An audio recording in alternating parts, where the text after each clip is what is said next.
Fraction का lecture 25 में एक पार्ट हो गया। आज दूसरा पार्ट करेंगे और कल डेरिवेशन यहाँ तक हो गया था। आई बराबर आई जीरो पहले पार्ट के अंदर उसमें लिखा है from of diffraction at an slit part 1। Part 2 है I zero sine alpha by alpha की whole square sine N beta by beta की होल स्क्वायर ये हम कर चुके हैं। इसके अंदर आपको भली भांति पता है कि ये जो चीज है इतनी ये चीज बताती है डिफ्रैक्शन। अपने पिछले जो लेक्चर पढ़े उनमें भी स्टडी कर चुके हैं। 23, 24, 25 नंबर लेक्चर में ये होता है डिफ्रैक्शन और ये होता है इंटरफेरेंस यानी कि व्यतिकरण। तो सबसे पहले हम डिफ्रैक्शन की बात करते हैं। डिफ्रैक्शन के अंदर पहला केस डिफ्रैक्शन की बात करेंगे तो डिफ्रैक्शन के अंदर केस 1 आएगा। तो यहाँ पे हम छोटी सी हेडिंग लगा लेंगे डिफ्रैक्शन। डिफ्रैक्शन का पहला केस क्या होता है? Central maxima. वही चीज जो पिछले टॉपिकों में किया है हमने वही करेंगे। केंद्रीय उच्चिष्ट। देखिए बेटा केंद्रीय उच्चिष्ट या सेंट्रल मैक्सिमा में थीटा जीरो की ओर जाता है, जीरो के बराबर नहीं होता। तो इसका मतलब जब थीटा 0 डिग्री को जाता है तो अल्फा भी अपना 0 डिग्री को जाता है। जब अल्फा 0 डिग्री को जाता है तो लिमिट लगा देते हैं alpha approach to 0 sine alpha over alpha I naught बाहर रहता है साथ में तो आई की वैल्यू आ जाती है आई नॉट इंटू 1 यानी कि आई नॉट जो कि मैक्सिमम होती है। ये डायग्राम भी इसका हम बना चुके हैं। ये आपके पास पहला केस हो जाता है। बात करते हैं दूसरे केस की जिसमें आ जाएगा प्रिंसिपल मिनिमा। ये भी अपने अच्छे से स्टडी कर चुके हैं। प्रिंसिपल मिनिमा के केस में यानी कि मुख्य निम्निष्ठ और मुख्य निम्निष्ठ के केस के अंदर हमने पढ़ा था कि हमारा जो अल्फा होता है वो होता है प्लस माइनस एन पाई और एन की वैल्यू 0 नहीं हो सकती क्योंकि सीधा 0 वाला मैक्सिमा जाके उतरता है पाई और माइनस पाई पे। उसके बाद फिर बनते जाते आगे जो हमने बनाया था। अब देखिए जब ये केस होता है तो इसके अंदर बन जाता है प्रिंसिपल मिनिमा। केस नंबर 3 जो हमने स्टडी किया था ये भी आपको पता है। इसके अंदर हमारे पास आया था सेकेंडरी मैक्सिमा द्वितीयक उच्चिष्ट।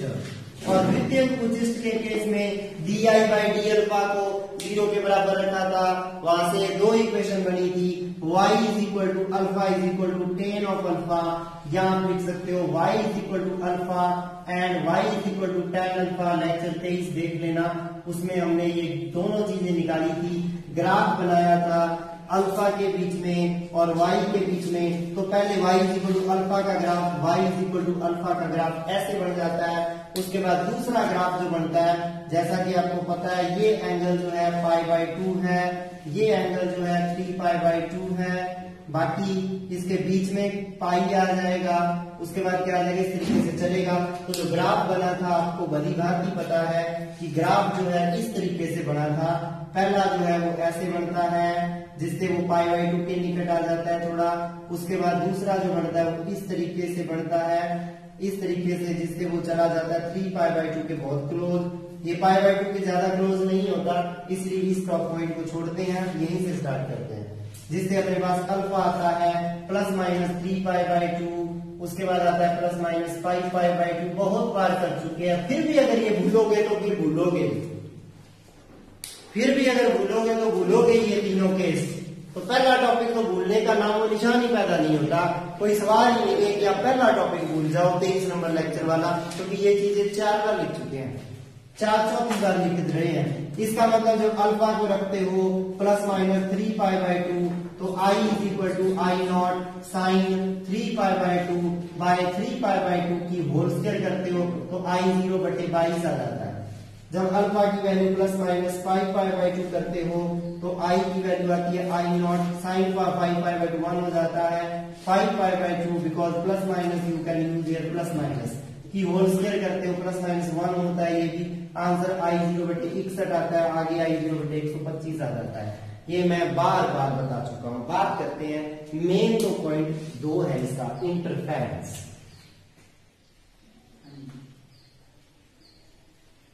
इंटरफेरेंस यानी कि व्यतिकरण। इसके लिए टर्म आपके सामने है, sine N beta upon sine beta की होल स्क्वायर। हमें इसके ऊपर डिपेंडेंस देखनी है हमारे पैटर्न की। तो ये जो चीज है समझनी है बहुत आराम से। केस नंबर 1, इसमें भी केस स्टडी करेंगे इसी तरीके से। इसका पहला केस बहुत ही आसान रहेगा। पहले केस के अंदर बात करेंगे अपने प्रिंसिपल मैक्सिमा। प्रिंसिपल मैक्सिमा यानी कि मुख्य उच्चिष्ट। अब देखिए, प्रिंसिपल मैक्सिमा या मुख्य उच्चिष्ट के केस में sine N beta upon sine beta. देखिए, आप लोग एन बीटा या बीटा को 0 नहीं कर सकते, क्योंकि अगर पूरा 0 कर दिया ये, तो आपको भी पता है अगर पूरा 0 कर दिया, अगर मान लीजिए ये 0 कर दूं, यदि सब बीटा को मैं 0 कर दूं तो साइन एन, तो आपको पता है एन बीटा भी 0 हो जाएगा भाई। बीटा भी 0, एन बीटा भी 0, तो साइन एन बीटा भी 0 और नीचे साइन बीटा है वो भी 0, तो 0/0 इन डिटर्मिनेंट फॉर्म, जैसा कि हमने वहां पर किया था। इस केस के अंदर भी कभी 0 नहीं हो सकता, अप्रोच कर सकता नहीं, तो 0/0 इंडिटरमिनेट बन जाता है। इसका मतलब ऐसा होने पर मैं लिमिट ही लगा सकता हूं बीटा की अप्रोच टू 0, पूरा 0 नहीं कर सकता।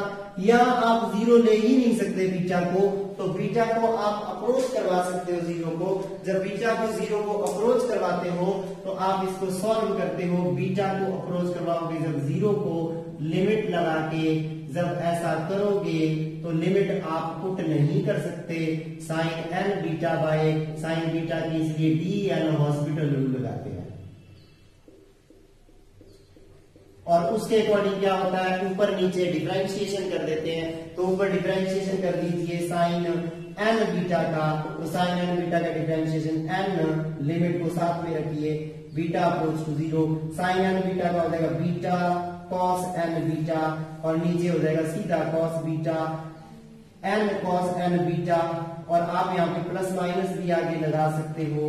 अब सीधी सी बात है, बीटा को अप्रोच करवाइए 0 को, तो cos 0 1, cos 0 1, आंसर क्या आ जाएगा आपके पास, प्लस माइनस अगर साथ में लेके चलते हो तो आंसर आ जाएगा प्लस माइनस एन बीटा आप ले सकते हो, क्योंकि आपके पास सीधी सी बात है, साइन अगर आप बीटा को 0 लो या बीटा को प्लस माइनस एन पाई लो, सीधी बात है बीटा को प्लस माइनस एन पाई ले सकते हो आप, और n की वैल्यू स्टार्ट कर सकते हो 0 1 2 3 4 डैश डैश। यानी कि मुझे मैक्सिमा कहां कहां पर मिलेंगे, प्रिंसिपल मैक्सिमा 0 पे, उसके बाद पाई पे, उसके बाद 2 पाई पे, उसके बाद 3 पाई पे, इस जगह पे मुझे मैक्सिमा मिलेंगे। 0 पे, पाई पे, प्लस माइनस 2 पाई पे, प्लस माइनस 3 पाई पे, इन चीजों पे मुझे मैक्सिमा मिलते जाएंगे, कोई दिक्कत नहीं है। बात तो मिनिमा की है, ये तो मिल जाएंगे। बात करते हैं प्रिंसिपल मिनिमा। मिनिमा कहां मिलेंगे, सीधा मिनिमा भी लिख सकते हो निम्नलिखित, कोई दिक्कत नहीं है। मिनिमा के केस में आपको पता है कि साइन एन बीटा जो है वो मुझे कर देना है हर हाल में 0। साइन एन बीटा हर हाल में 0 करना है, लेकिन ये नहीं कह रहा कि साइन बीटा 0 करना है। साइन एन बीटा 0 हो जाएगा तो इंटेंसिटी 0 हो जाएगी, पक्का है। लेकिन साइन बीटा 0 नहीं होना चाहिए, नहीं तो फिर गड़बड़ हो जाएगी। साइन एन बीटा मेरे को 0 करना है, तो साइन एन बीटा 0 कैसे करूंगा, कहते तब कर सकते हैं अगर एन बीटा मेरे पास क्या हो, प्लस माइनस पी पाई। और ध्यान रखना पी का मान नहीं हो सकता 0, क्योंकि p को 0 कर दोगे तो n बीटा हो जाएगा 0, बीटा भी हो जाएगा 0, तो फिर गड़बड़ होगी, साइन बीटा 0 हो जाएगा। समझ गए, आगे आ जाइए। p को मैं प्लस माइनस n भी नहीं रख सकता, जब p को n रखोगे तो n से n कैंसल, p की वैल्यू आ जाएगी। देखिए n से n कैंसल हो जाएगा, यानी कि p बटे n की वैल्यू कभी डिवाइड नहीं कर सकती एक दूसरे से, p बटे n अभाज्य रहेगा एक दूसरे से। डिवाइड नहीं कर सकता, क्योंकि अगर p को मैं n लिख दूंगा तो n से n कट गया, आंसर आ गया 1 प्लस माइनस पाई पे तो पहले ही मैक्सिमा बन रहा है, मिनिमा कहां बनाओगे? समझ रहे हो? p नहीं हो सकता, प्लस माइनस 2n 2 पाई पे मैक्सिमा बन रहा है, मिनिमा कहां बनाओगे? प्लस माइनस 3n भी नहीं हो सकता। यही चीज पेपर में पूछी जाती है। IIT जैम में चले जाना, एग्जाम देने, सीयू सेट का दे लेना, किसी भी चाहे कोई भी जेस्ट का दे लेना, नेट का दे लेना, उनमें यही चीज पूछी जाती है जो भी ग्रेजुएशन के बाद एग्जाम होते हैं ऑप्टिक्स में, कि p की कौन कौन सी वैल्यू पॉसिबल है। 4 ऑप्शन ले सकता है, नहीं है। सेकेंडरी मैक्सिमा मिनिमा बनाने के लिए तो मिनिमा कहां बढ़ेंगे? मिनिमा बढ़ेंगे 0 से n के बीच में, बढ़ेंगे कि नहीं? मिनिमा बढ़ेंगे n से 2n के बीच में। तो 0 से n के बीच में कितने मिनिमा बढ़ेंगे आपको भी पता है। 0 से n के बीच में कितने नंबर रह गए, यानी कि p की वैल्यू क्या हो सकती है? p की वैल्यू 1 हो सकती है, 2 हो सकती है, 3 हो सकती है, n माइनस 1 हो सकती है, n नहीं हो सकती, n प्लस 1 हो सकती है, चलता जाएगा n 2n माइनस 1 हो सकती है, चलते चलते चलते 2n माइनस 1 के बाद 2n प्लस 1 हो सकती है, 2n नहीं हो सकती। तरीका एक शो करने का, देख सकते हो कितने मिनिमा बन रहे हैं? n माइनस 1, फिर मैक्सिमा बन रहा है यहां पर, समझ रहे हो कि नहीं? बड़ा अच्छा डायग्राम। फिर यहां पर मैक्सिमा आ गया एक n पर, फिर n माइनस 1 मिनिमा बढ़े, फिर एक मैक्सिमा आ गया, 1 से लेके n माइनस, पहले यहां मैक्सिमा था 0 पे मैक्सिमा था ना, ये देखो 0 पे मैक्सिमा था, फिर n पे जाके मैक्सिमा आया, तो बीच में कितने मिनिमा आ गए? n माइनस 1 निम्नलिखित आ गए। यानी कि ये भी क्वेश्चन है कि n स्लिटों से जब डिफ्रैक्शन होता है तो 2 मैक्सिमा के बीच में कितने मिनिमा होते हैं? n माइनस 1 मिनिमा होते हैं, फिर n माइनस 1 मिनिमा, फिर एक मैक्सिमा आ जाएगा 2n पर, ये वाला 2 पाई वाला, फिर उसके बाद इस तरीके से चलता जाएगा। तो ये जो है बहुत ही अच्छी बात है, डायग्राम भी बन जाएगा यहाँ से, बहुत अच्छा डिस्क्रिप्शन है ये, इसको आपने अपने माइंड में क्लियर रखना है। अब एक चीज और देख लीजिए, इंटेंसिटी की बात करें अगर यहाँ पर तो ध्यान दो, बीटा की वैल्यू यहाँ देखो, इसकी वैल्यू आई है प्लस माइनस n, तो यहाँ पे इसकी स्केयर होती है।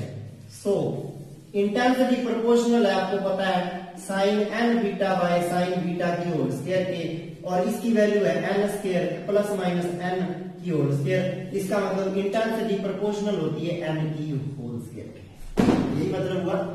प्लस माइनस n की स्क्वायर करोगे तो वो क्या हो जाएगी? n की स्क्वायर हो जाएगी।